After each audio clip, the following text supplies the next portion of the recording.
You know what that sound means. It's time for another episode of Inside the Kentucky Derby, where we roll on here on the road to the Kentucky Derby, where now the points on the prep series are starting to get a little bit more interesting with the Lecomte Stakes on Saturday down at Fairgrounds. I'm Kevin Kirstein, joined as always by Darren Rogers. And Darren, the Lecomte is sort of it's the second leg, I'm going to say, of Fairgrounds' solid and productive road to the Kentucky Derby series that kicks off with the Gun Runner back in the 2-year-old year of these horses. But the Lecomte is always proven to be a good stepping stone towards both the Risen Star and the Louisiana Derby. And it sounds like we have a couple of horses in this field that fit that profile once again. Yeah, really looking forward to the showdown between Track Phantom and Nash.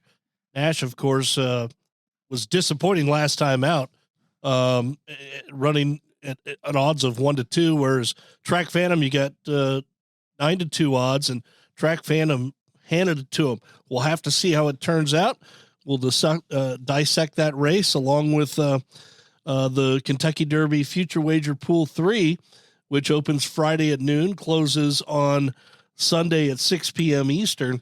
And I think it's a very intriguing group of 39 individual horses. Of course, 40 is reserved for all other 3-year-olds that are not listed among there. It's an intriguing group. Fierceness is clearly the horse to beat in the division. He'll be named the champion, a 2-year-old from last year. He'll be returning in the Holy Bull on February the 3rd for Todd Pletcher and Mike Rapoli. He's the kingpin. He's the one you're chasing. He's the one you're trying to get as fast as.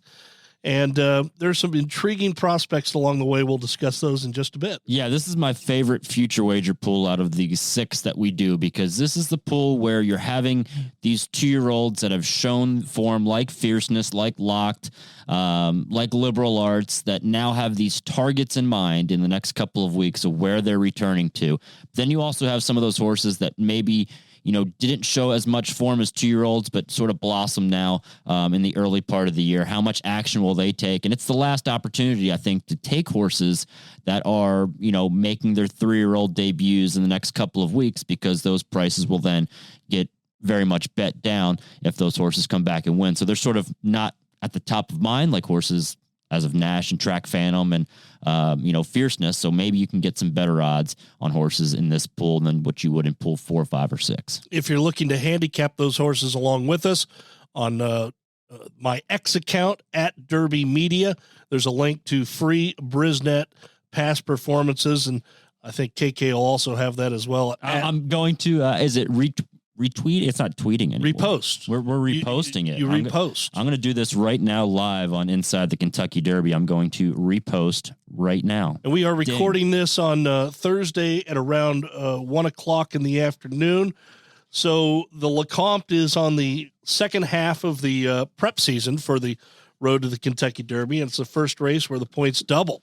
20 points are available to the winner and 10 for second.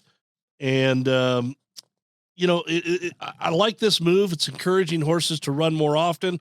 We had 8 entered in the Lecomte, but it looks like we may have as many as 5. Yeah, it's very.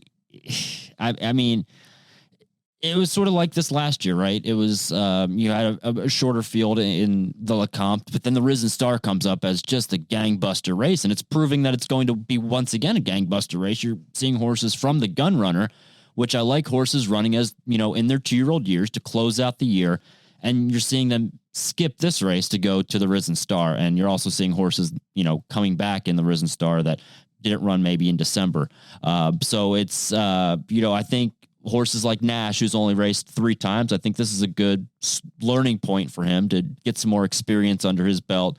Let's talk about the field from the rail. Well, let's scratch the horses right off the bat. Next Level for Keith DeSormo has said he's not going to run. DeSormo's other horse, Tizzy Indy, is listed as possible. And then the outside horse, Awesome Road, is going to scratch for Brad Cox. And KK, you have an update as to where he might be headed. Yeah, he was originally, he was cross-entered in this race. So he was entered in the Leonidas Stakes at Turfway on Saturday, which has now been postponed until February the 2nd, due to the inclement weather up at Turfway Park.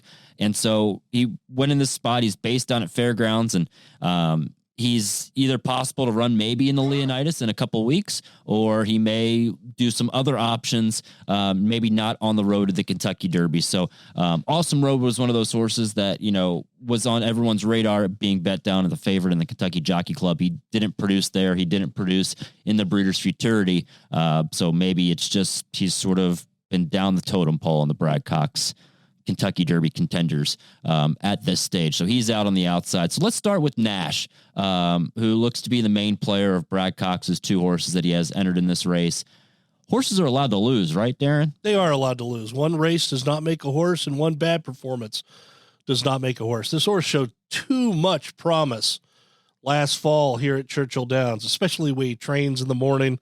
Godolphin has a very strong contender on this year's road to the Kentucky Derby. He ran, let's face it, he ran flat. He ran poorly last time out in the Gun Runner when he was beaten 3 lengths by Track Phantom, who ran them off their feet.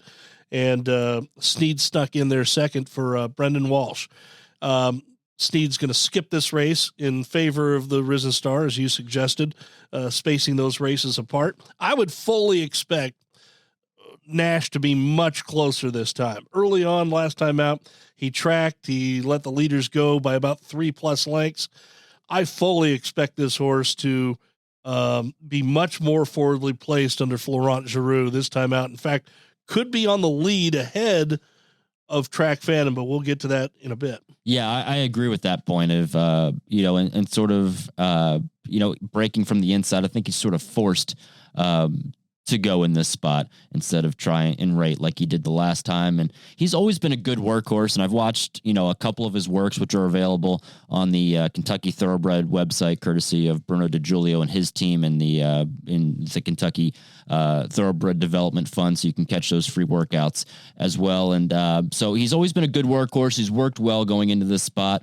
Again, too much promise to not think that he can run better than he showed in the Gun Runner. Tizzy Indy, we mentioned, breaking to his outside is questionable for the Keith DeSormo camp and Calumet Farm. I never want to question anything Keith DeSormo does.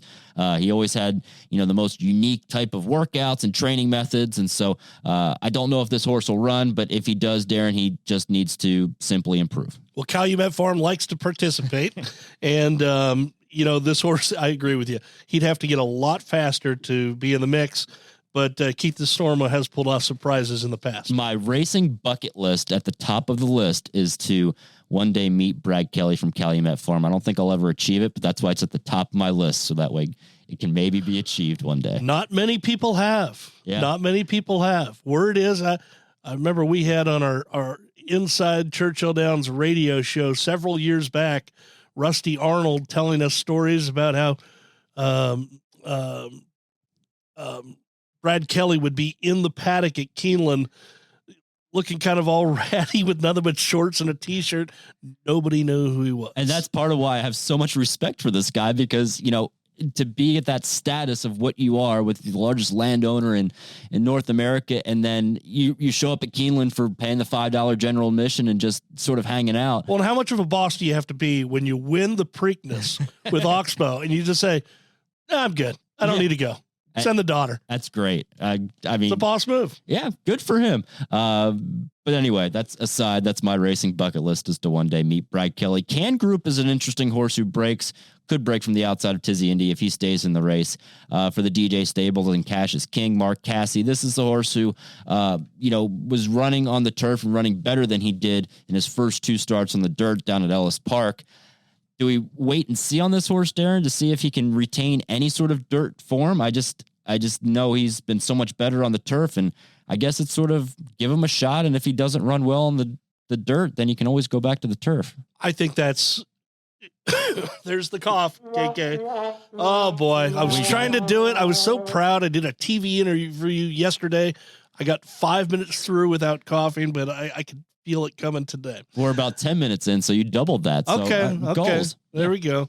Well, Can Group, DJ Stable, Cash is King, the ownership group, they like to participate on the road to the Kentucky Derby.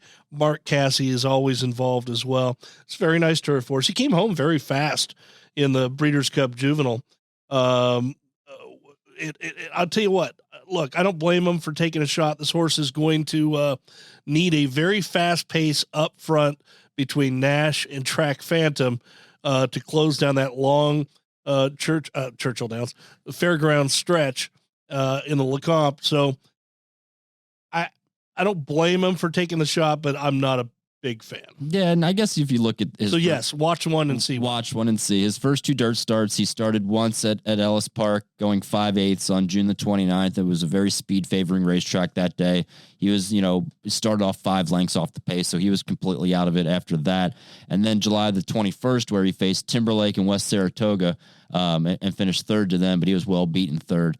And those horses both came back to do some pretty solid things after that. So, maybe we'll wait and see if he can show any dirt form. Every horse is bettable at the right price. Sure. They have him at 6-1 on the morning line odds. Look, I wouldn't take anywhere near 6-1, but if he gets way up there, it's worth taking a shot, especially, Nash and Track Phantom are going to take the most money. Mm-hmm. They just are. Yeah. And so that's going to float up everybody else. And it brings us to our next intriguing prospect in number 5, Ethan Energy. Yeah, and he'll probably be the third choice, right? So he's the third choice on the morning line at 4-1. Who broke his maiden last time out down at Fairgrounds. Louis Saez jumping in the saddle. Florent Giroux chooses to ride Nash for the Cox camp, or maybe he was chosen for him. If don't know the backstory there. Stone Street Stables owns. I wasn't sure what to make of that maiden win last time out down at Fairgrounds. I don't know if that was the strongest group. Earned a solid Brisnet speed rating, but he's a horse that I think just needs to improve even more, even though he did break his maiden going 2 turns.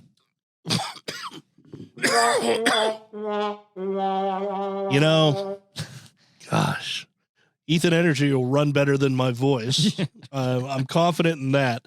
He should be near the back of the pack. And I love the fact you are getting Louis Saez. That's a nice backup. He's a very intriguing horse. I've got to see more for the step up, though. I think that highly of the 2 favorites. But this is a horse that ran credibly to win, by 5 1/4 lengths. The big thing I'm worried about is coming back in 4 weeks off of a really strong performance. And he really ran fast last time. He really jumped forward, and now he's coming back in 28 days. I'd love for it to be another week or so for rest, just looking at past patterns of Brad Cox.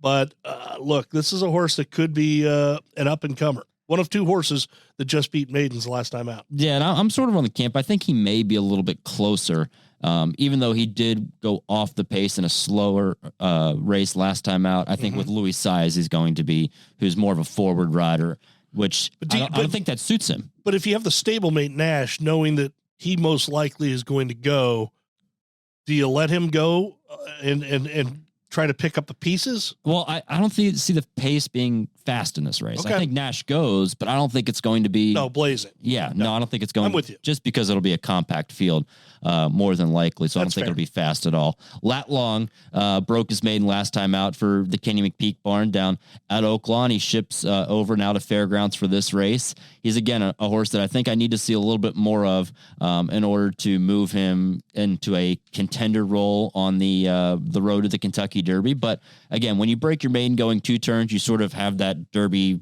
light bulb flash, at least in my eyes, because you're proven to be a 2-turn type of horse. I thought it was a solid effort breaking his maiden. He's always been close. He's been running against Track Phantom. But again, to me, I think I just need to see a little bit more for him to see if he's a true contender. Yeah, he was handled pretty easily by Track Phantom 2 starts ago. I'll say this, Kenny McPeak's always involved. He finds a way. Took 5th time the charm to break the maiden last time out, but he did it as the 4-5 favorite down at Oaklawn Park. The runner-up, Common Defense, did come back to win next out. Does come back in 34 days. It's a horse that, I think will probably be in that next flight of horses behind right off the leaders of Nash and Track Phantom. So, if he's anywhere near that 8-1, he's the sneaky one I think I might throw into the mix from a value standpoint. I think he's got the same similar type of talent as an Ethan Energy. And if anybody's going to either run in third behind him or sneak in and split the two. I think it could be a horse like Lat Long. I think you'll get every bit of 8-1. So now we move to Track Phantom, who he's a, very much, I think, at one of the top of Steve Asmussen's road to the Kentucky Derby contenders. And he proved that last time in the Gun Runner. He didn't sort of have the light bulb click on right away. It took 3 starts for him to break his maiden, but the way that he was able to handle Snead and Nash last time out was very impressive. Joel Rosario jumping back aboard. Christian Torres was filling in for him last time. Rosario rode 2 starts back. I guess the big matchup question, Darren, do you think Track Phantom can go up 2-0 on Nash in the Lecomte? It's very tough to pick between these two because one, I think the world of Nash. I thought that of him, coming into the last race where Track Phantom handled him easily. But this Sunday Quality Road has just been perfectly managed by Asmussen. This is a horse that's gotten better and faster in each and every start. And that's something that shouldn't be knocked. This horse is only going to get better as the distances get longer. I think there's more to come with this horse. So I do think he's very intriguing. He goes favored, doesn't he? Or is the hype with Nash that? I don't know. I mean, if he's not, then I'm betting on Track Phantom. Yeah. Right. I think the tote is going to dictate what I do. I think they're going to be pretty close to one another. Yeah. A point or two off. And so at that point, it's like, okay, do you take 9-5 versus 2-1 or 5-2? But I think they're going to both be in that range. But again, like you mentioned, he's improved in every single start and running once about every 30 days, right? Yeah. And so he keeps improving. So I'm not worried about him, coming back in just this pattern. It's the pattern that what he's been doing. Yep. And so it's just very difficult for me to think that he will not keep improving until he proves me wrong. I can't really pick against him and sort of say that Nash is going to rebound off of that race, even though I do think that, Nash was impressive as he was and can run a bad race. When you throw him in against a matchup like this that has a horse improving steadily every single time that he's been running, it's hard for me to pick against him. Yeah, he does have that post position advantage too, right? Being on the outside, I think going into that first turn, he's got the speed. He'll be able to let Nash go if he wants to, stay right on his hip and make that, that first run move at the top of the Fairgrounds stretch. I think it's a very intriguing race. I hate to be a chalk eating weasel, but look, I just think these are the 2 fastest horses in the race. And, maybe you have a prospect along the way like Lat Long or Ethan Energy that could continue to develop and get better. When we're talking about the next Fairgrounds Road to the Derby prep race, which kicks off the championship season in the Risen Star, I'm confident. I don't think it's going to be as simple as us trying to dissect this race. It's no, and that's what makes the Road to the Derby so much fun. Phenomenal card at Fairgrounds on Saturday. Overall, the Lecomte goes as the 13th race on the program. 7:00 Eastern is the post time for that race. Overall, great betting opportunities throughout. Be sure to check out all those Brisnet past performances on Brisnet.com. Lots of good promotions on Twin Spires to bet the entire card, but as well as the Lecomte on Saturday. There are some other 3-year-old races across the country to monitor this weekend. On Friday at Sunland Park, 3-year-olds will go 1 mile in the Riley Allison Derby. That's a prep for the Sunland Derby. You might recall that the Sunland Derby has moved. It's a traditional date. It's now been moved up to, let's see here. It's the day after the Risen Star, right? It is Sunday, February the 18th, and it'll be a 1.8 miles. I have to double check that, whether or not it's a 1.8 miles or a 1.16 miles still. But $600,000 up for grabs, I believe, or at least it was a year ago.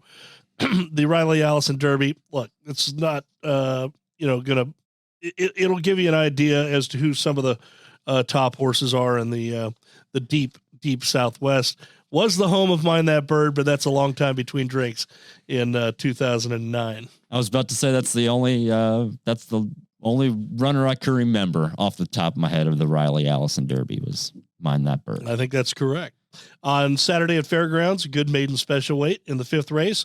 3-year-olds who go a mile and a 16th in there. Steve Asmussen has a horse for Coolmore, Hall of Fame.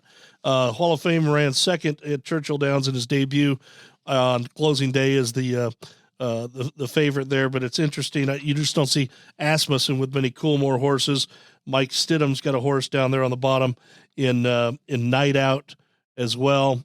A More Than Ready colt for Godolphin. So interesting card there. Let's see. It's Santa Anita, the first race on Saturday. 3-year-olds will sprint 6.5 furlongs. There is a $900,000 purchase for Zidane Racing Stables and trainer Bob Baffert that's making his debut. Maymun, I guess that's how you say it, Maymun. Anyway, makes its debut there. And then also at Fairgrounds, later in the program, race number 8, a 6 furlong sprint. I believe that does kick off that the pick 6 there. $1 pick 6 at Fairgrounds. And in this heat, Exploration, a first-time starter for Brad Cox and Spendthrift Farm, Marty Schwartz et al. This is a son of Curlin who was purchased for $900,000, making its debut.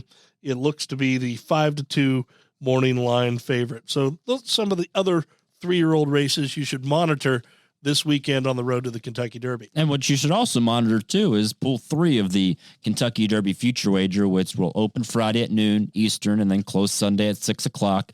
Again, 40 interests total, 39 individuals. Number 40 is the all other category. So all the other 3-year-olds that we didn't list individually of this pool. And this is one of my favorite pools to tackle. Again, so it's parimutuel. So even though it opens Friday at noon, that sort of witching hour is Sunday around 5. Be sure to, check out twinspires.com. They have, the great section where you can look at the exacta will pays. So it's $2 win bets, $2 exactas, and you can see, horses if they're taking more action in the exacta pool, whether they would be in the win pool. So, a horse like, let's use him as an example of Fierceness is the favorite who will get bet down. Is there some value to use him in the exacta pool compared to just betting him at those single digits in the win pool 15 weeks out from the Derby? Let's have some fun.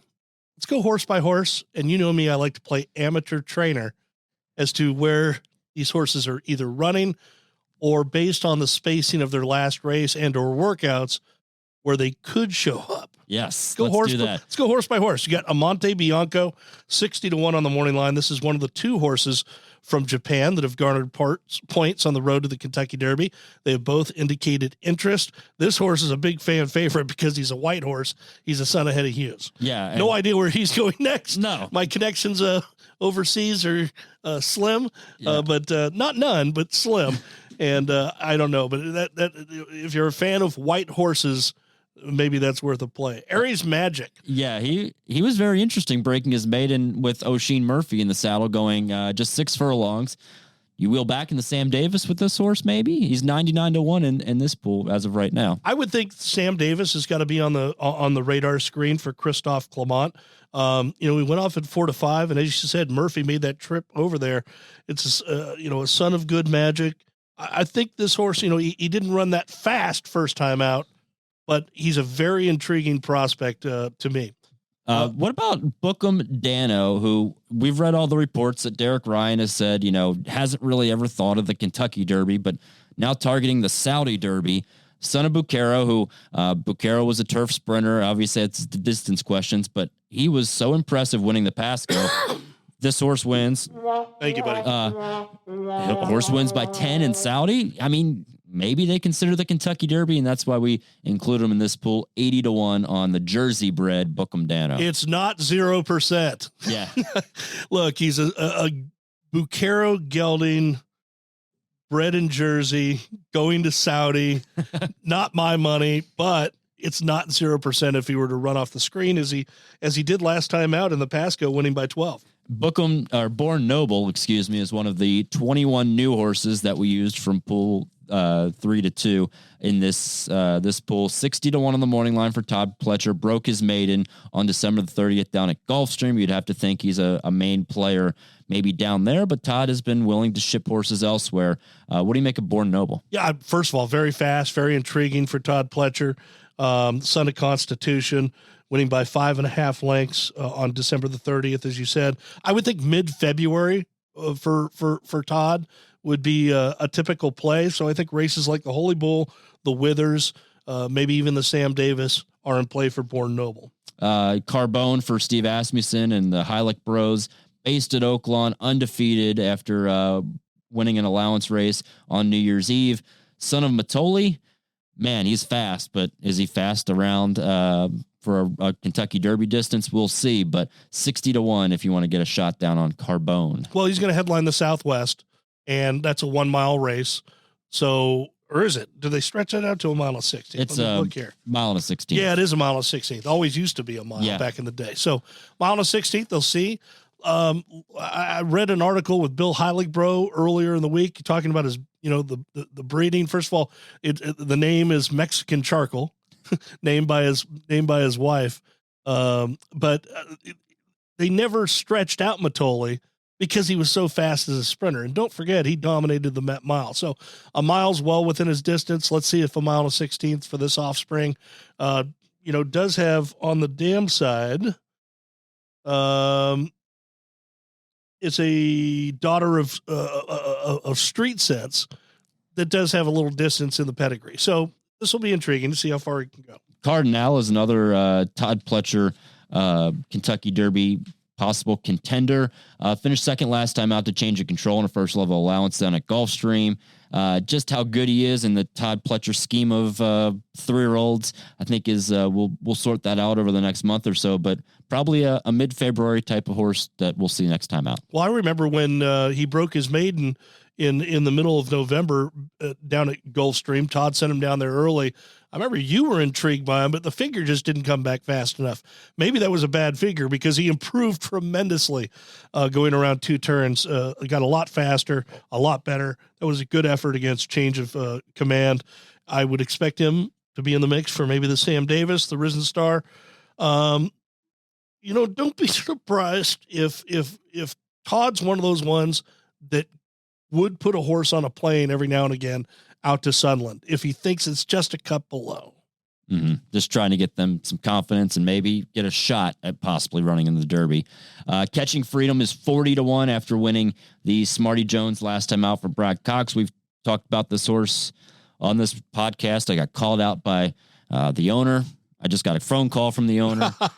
He's letting me have it. He's not letting me forget about, but they're hoping he improves next time out, and intriguing horse at 40-1. Well, I think he's doubtful for the Southwest just because that comes up quick. So expect him to be in the mix for Brad Cox in either the Risen Star or the Rebel. Look, that was a comes out of a fast race. So we'll just have to see for Catching Freedom to continue to improve. We just mentioned Change of Command, who, of course, won that allowance race down at Gulfstream over a Cardinal last time out. Maybe wheels back in the Fountain of Youth, you would think? I don't know. I'm actually thinking maybe the Sam Davis, just from a timing standpoint, but Fountain of Youth could be in the mix as well. That would give the horse a little extra time.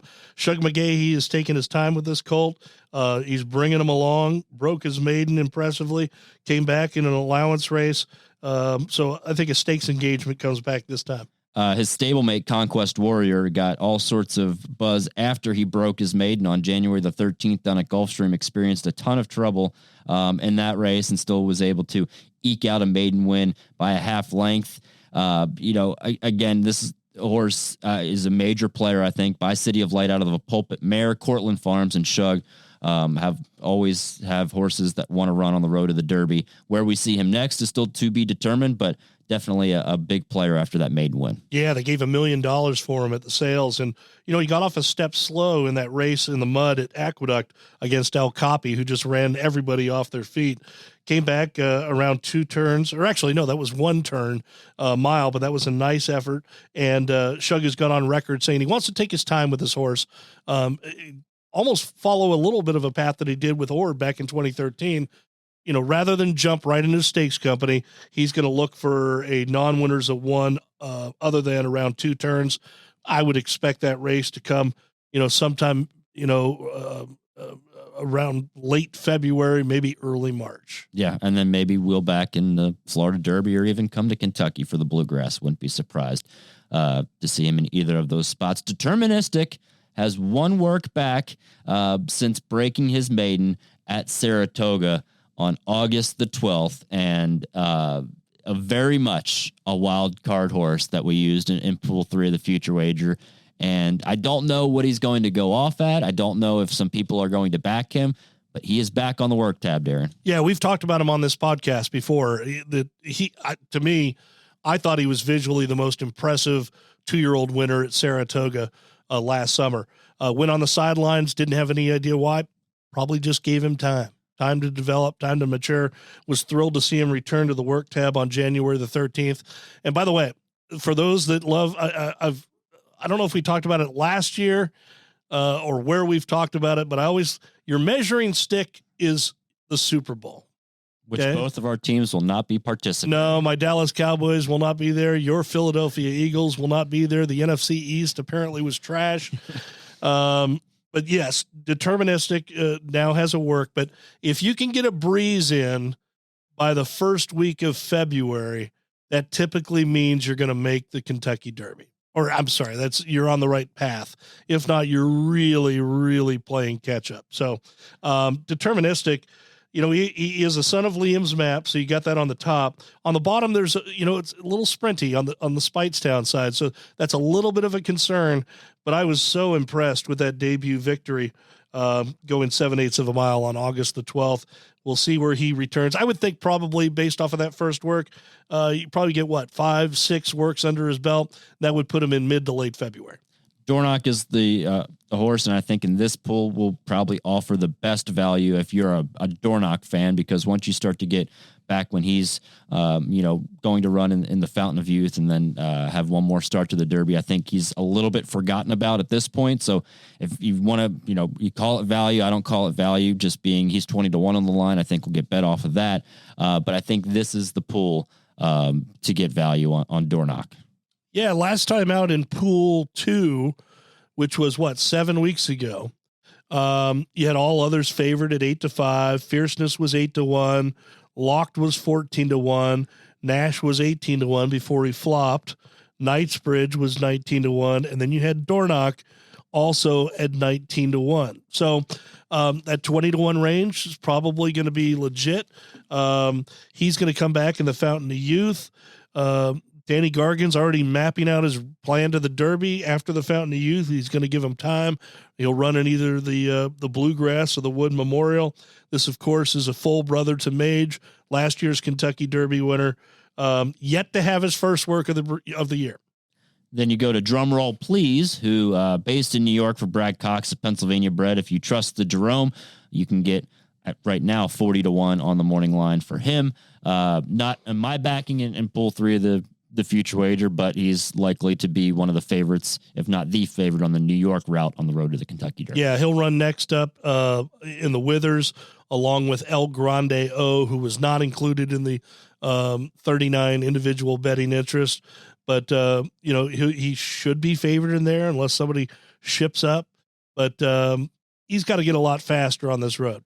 Speaking of fast, El Capi was that in his maiden-breaking performance at Aqueduct, and he's trained by Rick Dutrow, number 13, if you're betting in the Kentucky Derby Future Wager. Again, if you want to follow along with us in these past performances, hit up our X accounts, Horse Racing KK Derby Media. You can also go to KentuckyDerby.com/Future Wager, and free past performances are available, courtesy of Brisnet, on all of the 39 individual horses that we have in this pool of Future Wager, plus number 40 of all others. El Capi is number 13. It hasn't worked since New Year's Day, Darren, but if he can run anywhere near his maiden-breaking win in a road to the Derby race, he's going to be tough to beat. Well, he's trained by Rick Dutrow, and the horse ran monstrous first time out. Anytime a horse under Dutrow runs a monster figure, he loves to give a lot of spacing between races. So the question we have, we've been dealing with this, really cold weather all over the country, which is this disruptive training along the way. I wouldn't be surprised if Dutrow held this horse out until the Gotham, to go in the 1 mile Gotham, go from 7/8. Look, he's a son of McLean's Music. This doesn't say Derby classic distance to me. but I've seen stranger things happen. Ethan Energy runs in the Lecomte. We talked about him. Talked about him last time out. And again, this pool closes Sunday, so maybe see what he does in the Lecomte. Fierceness 8-1 on Mike Battaglia's morning line, I think is, pretty spot on. Again, if you want to back Fierceness, I would recommend looking in the exacta pools and maybe finding a couple other long shots, and then you could find some value on that 8-1. If you're just willing to take an 8-1 investment, this far out from the Kentucky Derby, better you than me, heading to the Fountain of Youth next time for Todd Pletcher for his 3-year-old debut and a likely champion 2-year-old for the Eclipse Awards. I could simply say that he's the fastest kid on the playground. Can anyone else catch up to him? We'll see. Forever Young, we don't know, question mark. Well, we did actually some information that we've heard through the grapevine that there is interest. So Forever Young, of course, based in Japan and ran horses off their feet in his last start, winning by 7 lengths in the Zen Nippon Nisai Yushin, winning it by an eye-catching 7 lengths. Maybe that saw that. I don't know much about the stallion, the Japanese-bred stallion Real Steel, but it does say under the sire stats for the Brisnet past performances that the average winning distance is 8.7 furlongs. So that's a good sign. On the dam side, you've got an average winning distance for the dam sire of 6.8 furlongs. So that's fine. That's within scope. You always want to get as close to that 7 furlong mark as you can, in my opinion. This horse, it sounds like this horse is going to take a unique route to the Derby. Possibly. It sounds like he's headed next for the Saudi Derby, where he would be tackling Bookham Dano, and then possibly come to America. Oh, there it is, KK. You're doing a good job. I'm trying my best. You can hear it coming down to you. But anyway, could try a race stateside, maybe like a race like the Bluegrass. So we'll have to see what happens with Forever Young, but that's a very intriguing move that they would take. In my mind, number 17, Honor Marie, would be the best value in this pool before he runs in the Risen Star for Whit Beckman, making his first start of his 3-year-old campaign after winning the Kentucky Jockey Club last time out. Based at Fairgrounds, has been working since New Year's Eve pretty steadily for Beckman, who comes with a lot of accolades under his belt. He's a solid trainer now, up all on his own. Great to see him with a horse like this for the Ribble Farms. But I think this is the pool where you can get the most value on Honor Marie, depending on, if he would go on to win the Risen Star, then his price will reflect what he is in the next future wager. Yeah, I like this horse. I think he's underrated too. I think this horse is very intriguing. It's probably because Whit Beckman's such a young trainer. Mm-hmm. And Whit comes from a background of different, coming up under different trainers. Yeah, Chad Brown, Todd Pletcher. I mean, those are the best of the best. I mean, don't worry about Whit Beckman. He's been around a good horse. I like this horse. I like this horse a lot. So I'll be monitoring the price on him. Imperial Gun is another Asmussen potential horse on the road to the Derby after breaking his maiden, going 2 turns down at Oaklawn in his last start. Keeps him down at the Oaklawn string down there. Weather is we didn't mention it down at Oaklawn, but Oaklawn, they've been canceling their races, for a couple of days and canceling training too. So be interesting to see, how behind the 8-ball horses that are based at Oaklawn are compared to some of the other 3-year-olds that are maybe based at Fairgrounds. But I think definitely deserves a little bit of a look after breaking his maiden last time out, going 2 turns. Yeah, he'll be a big price in this future wager. Maybe he'll show up in the Rebel. Southwest Bound is Just Steel for Wayne Lucas. It sounds like Wayne is ready to run in all of the Oaklawn Road to the Derby prep races, and it'll be great to see Just Steel, take on the cast down there in the Southwest after running a solid second last time out in the Smarty Jones, 80-1 on Mike Battaglia's morning line. He's going to get his chance to run, and when he runs in the Southwest, he's going to remove the blinkers. So we'll see if that is a little change for Just Steel. Knightsbridge is another future star for Godolphin in my mind after he broke his maiden by 10 at Churchill. He is just getting back on the work tab for Bill Mott down at Payson Park in South Florida. Sort of have to wait and see, maybe he can get to something in February, or maybe he's looking at the first week of March. But Knightsbridge was very impressive, 50-1 on the morning line. Yeah, very, very impressive in his debut at Churchill Downs, going 7/8 of a mile. I agree with you based on the first workout back, mid to late February, possibly early March. It's the type of race where when you run the Fountain of Youth undercard, there are a number of different options for horses to run that day on March the 2nd. So it could be as late as that, but you'd have about 6 works under the belt somewhere around mid to late February. We talked about Lat Long, who runs in Lecomte. Liberal Arts will run in the Southwest for Robbie Medina. First start of his 3-year-old year after winning the Southwest. That was all by plan, giving him a breather after the Southwest. Very intriguing horse in my mind. I think has been the tale of consistency running this summer. 80-1. I think this is the pool to get your most value on this horse if you like Liberal Arts. Yeah, it might be a cut below the best, but worth monitoring along the way. I'm going to give him a little bit of a look in this pool if the price is right. Locked, who worked with his stablemate Fierceness last time out, runs in the Sam Davis likely for the Pletcher camp after finishing 3rd in the Breeders' Cup Juvenile, closing from off the pace that day. So you see the separation now from Todd's best horses, 15-1 on Locked. Todd has said that the Sam F. Davis will be the return spot for the Breeders' Cup Juvenile 3rd place finisher. He might be the second best 2-year-old in the country. We'll have to see. Merit for Safi Joseph was a flashy maiden winner in early November down at Gulfstream and hasn't been seen since, but he has been working down at Palm Meadows in December, had a break in his works, and now is back on the work tab. Very interesting to see if he can keep, on that work tab or if he's going to have another setback. But if you want to back him, he's 99-1 in pool 3. Yeah, it's a question. Were there setbacks? Did they miss works? Did the clocker miss the works? Who knows? But this is a interesting horse, a son of Mastery.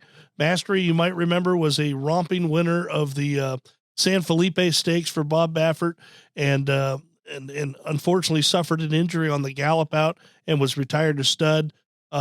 He hasn't really thrown anything uber dynamic just yet that I can recall off the top of my head. But I have no reason to think that he won't be a productive stallion in his early years. So we'll have to see if Merit is one of those. If the horse is been steadily in training, even though there are gaps there, he could return as in a race like the Sam Davis. Yeah. And Safi has been known to throw a horse on the plane to a race like the Risen Star. Sure. So mid-February. Nash, we talked about, runs in the Lecomte on Saturday. Otello won the Macho Man. This is always a race. You sort of see some horses that, maybe can go on and, do that Gulfstream Park Road to the Derby, or they may end up cutting back in distance. The Macho Man run at 1 mile. This horse hasn't quite sold me yet, but he is undefeated. Yeah, the Macho Man is not a race for me. Just hasn't been productive along the way. I would think this horse would get a shot in the Holy Bull for Christophe Clement. Do you back Otto the Conqueror again, Darren, after backing him in the last future wager pool? We'll come back in the Southwest, and so that'll be run a week in advance of the closure of this pool. I'm already down on him at 92-1, I think it is. He'll be in that range again. I mean, the race did not come back fast in the Springboard Mile.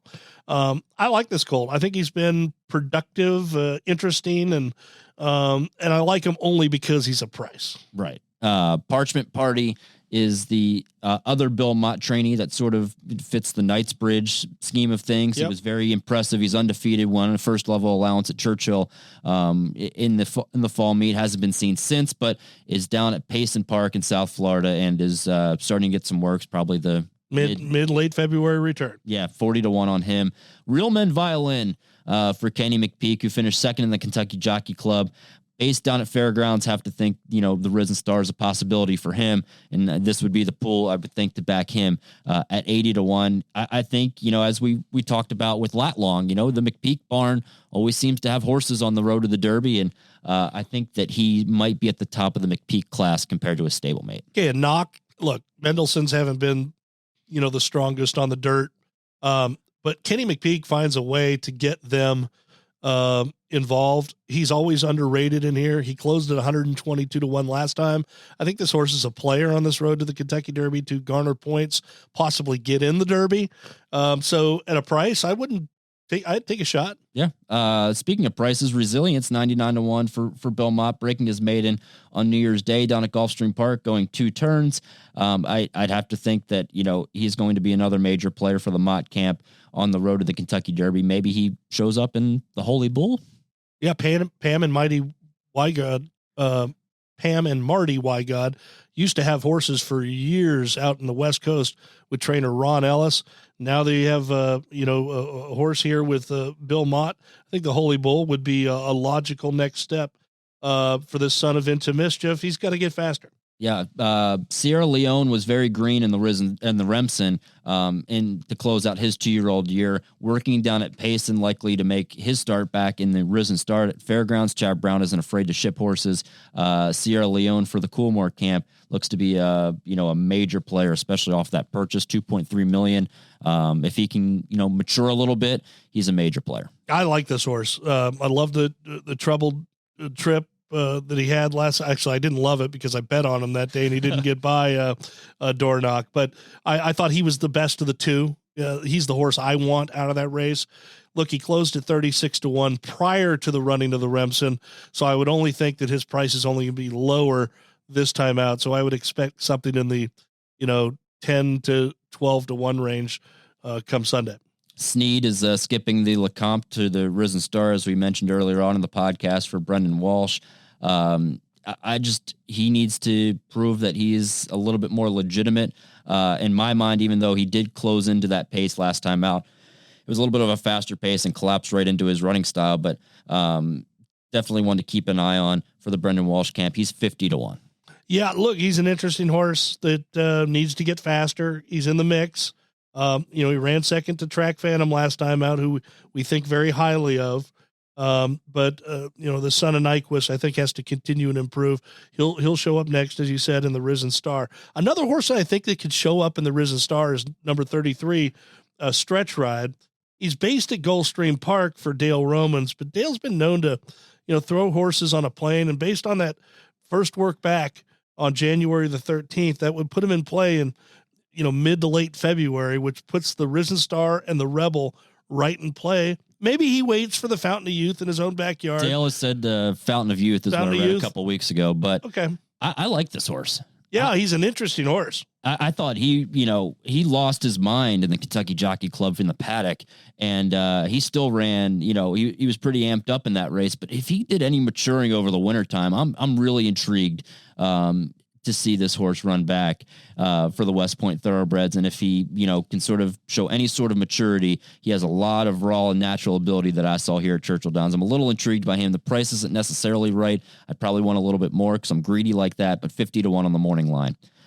Stronghold 99-1 for Phil D'Amato, probably the Bob Lewis out west. And I think that this is a pull to maybe back him. He ran his career best stretching out to the 2-turn distance in the Low South Futurity, even though he was second best to probably one of Baffert's 15th best horses in the Low South Futurity. He is eligible to garner points on the West Coast, and there's not a lot of promising 3-year-olds based on the West Coast that are eligible at this time to garner points. But he did run his career best last time out, and the price will be right. If you bet $2 on Stronghold in Pool 2 of the Kentucky Derby Future Wager, you would be seeking a return of $367.50 if he were to win the Kentucky Derby.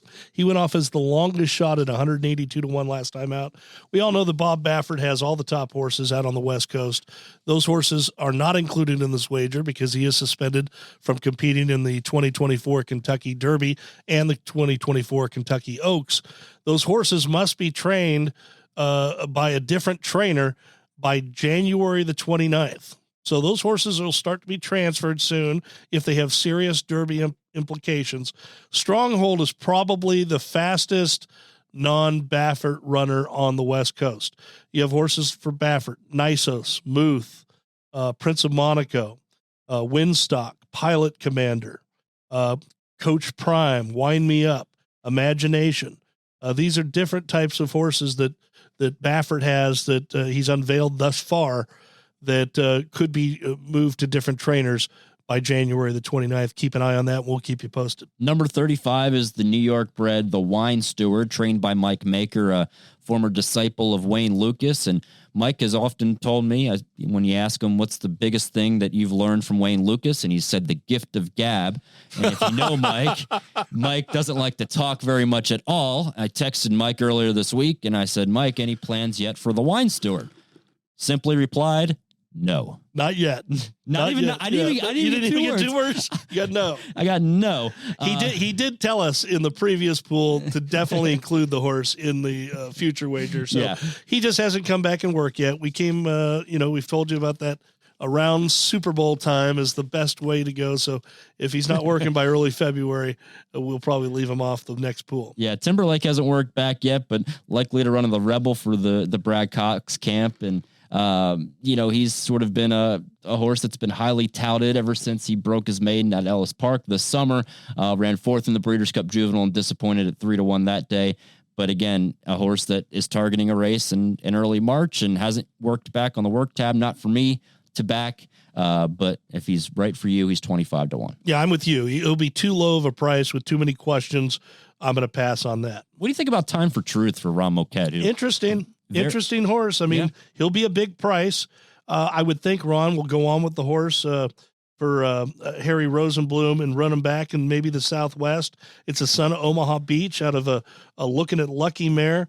One on debut at 4-1, one pretty comfortably under Rafael Bejarano. And, I think this is a interesting horse as the distances get longer.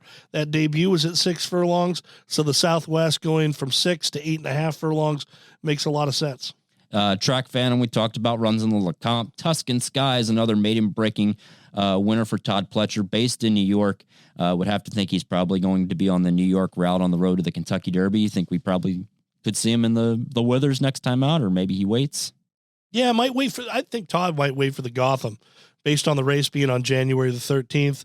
I would think he'll take the extra time, probably go from that 6 furlong maiden win to the 1 mile Gotham, leave him up there in New York. The son of Vino Rosso for Spendthrift Farm is interesting. Number 40, of course, is all of other 3-year-olds that are not listed within the 39 horses individually in this future wager. 7-5 on the morning line. I think the value could be there is maybe using that option with some long shots in the exacta pool for pool 3, which opens Friday at noon, closes Sunday at 6:00 Eastern. That was a solid hash out. That's exactly what I was going to say. That was a good, solid hash out. Yeah. Of a lot of the horses on the road to the Derby. If you can't tell, we love talking Derby. Next week will be, Thursday, January the 25th will mark 100 days till Kentucky Derby 150. A lot going on here at the Downs. We are continuing work on the paddock. Most of the exterior is nearing its completion. They'll start doing a lot of the interior work. The Jockey Club Suites is also being renovated. The front parking lot is being renovated. We're doing maintenance on the turf course to get it ready for the spring meet. So, a lot is going on here at the Downs as we march towards Derby 150. It's very cold outside. It's cold here in the Ville. There's some snow on the ground. It's frigid. It was a heat wave today when the temperature got up to, I think, 25 when I got in my car this morning, and it was in the negatives. And we have more snow coming Thursday and Friday. So this will be an interesting couple days. I just need the springtime. I'm ready for warm weather. This is about the time of year where I've had it. I'm okay with the snow around Christmas time. It gets, in the festive spirit. Now I'm over it. Now I'm over it. I'm done.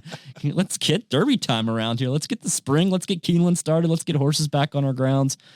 But we've got a few weeks to go before that happens. Hey, if you enjoyed this podcast, please give us a 5-star rating, subscribe, tell your friends. And we realized it was probably a 4-star performance. And KK, I know I need more of my remedy for the cough. What should I have? Well, the only thing to have is Woodford Reserve. You don't need to mix anything with it, even though they, some of the doctors out there and social media land give you some ideas of what to mix with it if you have a cough. You just need some Woodford Reserve because there's 200 flavor notes in just every sip of Woodford Reserve. Just take a good gulp of it, and you can have a lot more flavor notes than just 200. Please enjoy responsibly. Thanks to Woodford Reserve for always sponsoring the Kentucky Derby and helping us out here on Inside the Kentucky Derby. We'll be back after this weekend, after we, dissect the Lecomte Stakes. We'll talk about some of the prices that closed in the future wager. Again, if you want to wager on the Lecomte Stakes, race 13 at Fairgrounds on Saturday, 7 o'clock Eastern. You can watch and wager on that on twinspires.com. Joe Christofek has guaranteed a winner at the Lecomte Stakes this weekend, so be sure to check out his expert selections on the app as well. Until Monday, best of luck this weekend, especially if you're betting the Lecomte Stakes.